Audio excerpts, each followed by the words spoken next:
Good afternoon, everybody. This is Dr. Nandi. Those of you who do not know me, this is the crazy dude who work on math problems, but I also upload travel videos all around the world. So today I will share with you a video on how to use Excel. Actually, I'm showing you how the steps you will take to analyze data, descriptive statistics using Excel. So the first thing I will show to you is uh,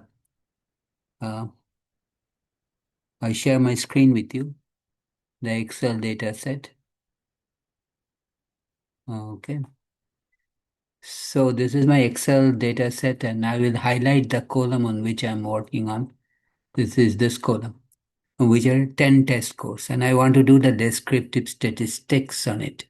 So if I may move this in the bottom. Yeah. Okay. So first thing I will do is I will go to File.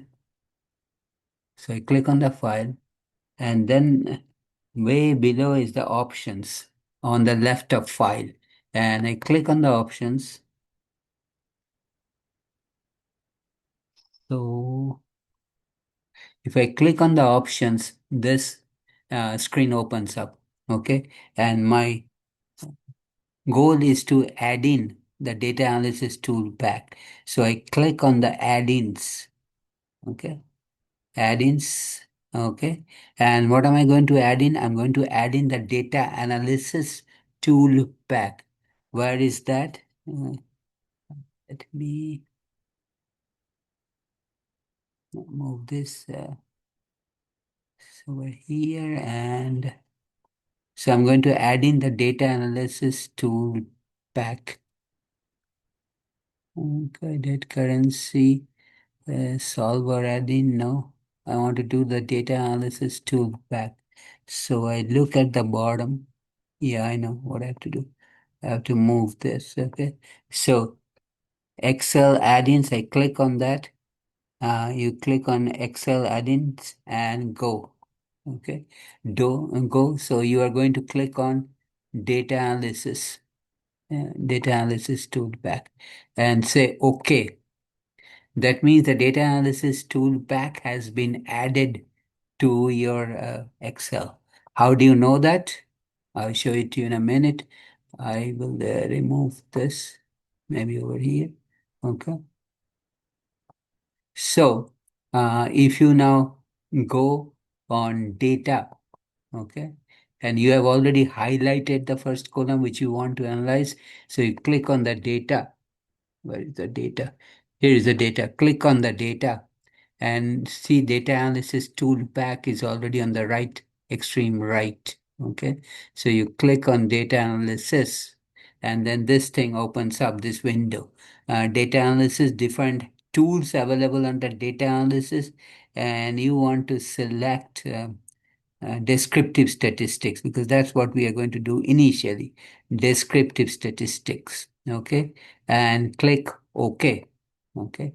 Now, inside descriptive analysis, when you click on descriptive statistics, this window opens up and it asks for input. What is the input range? So you highlight the input range. So your input range is from A3 to A12. But remember, the first row is my label. So you click on label in the first row. And then it is looking for output options. And you say new worksheet. It will automatically open a new worksheet. And what do you want? You want a summary stats. Okay. And if you want, you can calculate a confidence interval for the mean also, 95%. Okay. And then you hit OK. And here is your data analysis. So you click on this. So it's first thing it calculates is the mean, is the arithmetic average. Okay. Then it calculates the standard error. You ask me what is standard error? It's standard deviation divided by square root of the sample size. So it's like the standard deviation of the sampling distribution of sample means. And again, standard error is standard deviation divided by square root of the sample size. So my mean is 36.09. My standard error is 6.962. Again, it is the standard deviation of the sampling distribution. The median is 35. So they're close, but the mean is slightly higher. It is 36 point, you might say 0.10, whereas the median is 35. So median is slightly below the mean. The mean is slightly greater than the median. That means it's slightly skewed to the right. Now, I told you the standard error is the standard deviation divided by square root of the sample size. So the standard deviation by itself is given as 23.098. And then it gives also the sample variance, which is the square of the standard deviation. And the sample variance is 23, sample variance is 533.29. Okay. Notice then it gives you the range, maximum minus minimum. Maximum and minimum are given, sum is given, count is given. Count is actually your sample size, which is 11. But remember the first row, we have the label, which is stat codes. Okay. And then it also calculates the confidence level 95%. What actually it gives is the margin of error. Okay. So to the sample mean, if you add, so the sample mean is 36.1. Then if you add 15.5 to you will get the upper boundary of the 95% confidence interval.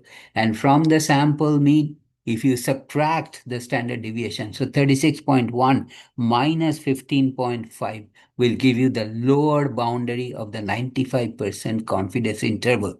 So although it says confidence interval, it's actually calculating the margin of error. And with the margin of error, you have to subtract the margin of error from the sample mean to get the lower boundary. And to the sample mean, you add the margin of error to get the upper boundary of the 95% confidence interval. So this is a good enough descriptive statistics, gives you the mean, median, mode. Not applicable means no mode in this. Remember, mode is the number that appears the maximum number of times. It gives you the mean, median, standard error, standard deviation, variance. It also gives you skewness. Look at the skewness. It's 0.723, slightly skewed to the right. It's not very high. Mean is slightly greater than the median. Skewness is a measure of how far it's skewed, and it is positive. That means it's extended tail on the right because mean is slightly greater than the median. And then it gives you minimum, maximum, and then range. Okay. And also it gives you the margin of error. Okay, it does not give you directly the confidence interval, but you can calculate the confidence interval from the sample mean by subtracting the margin of error or the confidence level, the numbers it has given to get the lower boundary. And if you add to the mean the margin of error or the confidence level, and you will get the mm, upper boundary of the 95% confidence level. So I stop here today.